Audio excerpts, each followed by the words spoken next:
কুড়িগ্রামের সদর উপজেলার যাত্রাপুর ইউনিয়ন। আমাদের এই 9 নম্বর ওয়ার্ডের এই দিক দিয়ে বাংলাদেশে আসলে প্রবেশ করছে ভারত থেকে ব্রহ্মপুত্র নদ। যখন ভারতের পানি প্রথম আসে বা প্রথম ধাক্কা আসে তখন দেখা যায় যে আমাদের এলাকার বিশেষ করে চর অঞ্চলের যে জায়গাগুলো আছে, বাড়িঘরগুলো আছে, এগুলোর উপর আঘাত হানে। এই জন্য আমরা সাধারণত সরকার অথবা অন্যান্য ইয়ে থেকে যে পদক্ষেপগুলো নেয় সেটা হলো রিলিফের প্রোগ্রাম। এটা আমরা না করে আমরা এবার চিন্তা ভাবনা করছি আমরা নিজেরাই কাশিয়াগাড়ে আমাদের এলাকাটার আসলে স্থায়ীকরণের যেটা একটা তো স্থায়িত্বটা ঠিক থাকে এই লক্ষ্যে আমরা কাজ করতেছি। এখানে মুরব্বী থেকে একদম ছোট বাচ্চা পর্যন্ত সবাই একযোগে এলাকাবাসী সবাই কাজ করতেছি। আলহামদুলিল্লাহ আমাদের কাজের গতি খুবই ভালো।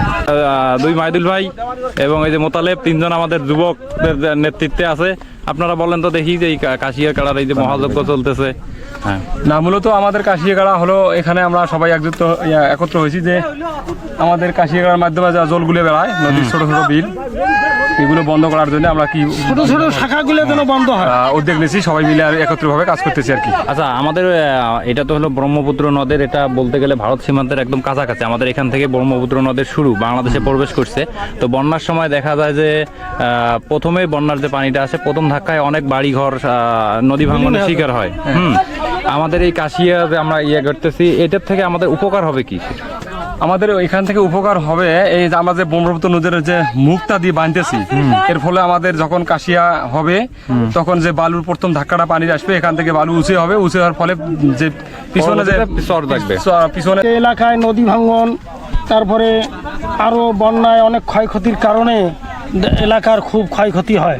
এই জন্য আমরা সবাই যৌথভাবে পরামর্শ করি আমরা এলাকায় যে কাশিয়াগাড়া প্রজেক্ট আরম্ভ করছি। এখানে প্রায় কতগুলা বাড়ি আছে এই পাশে বলা যায়? 200 নিচে না, 200-250 হবে বাড়ি। হ্যাঁ, এটা আমাদের এইটা চরে 200-250, অন্য সবগুলো আমাদের এই ইয়াতে এই আন্ডারে কত কয়টা?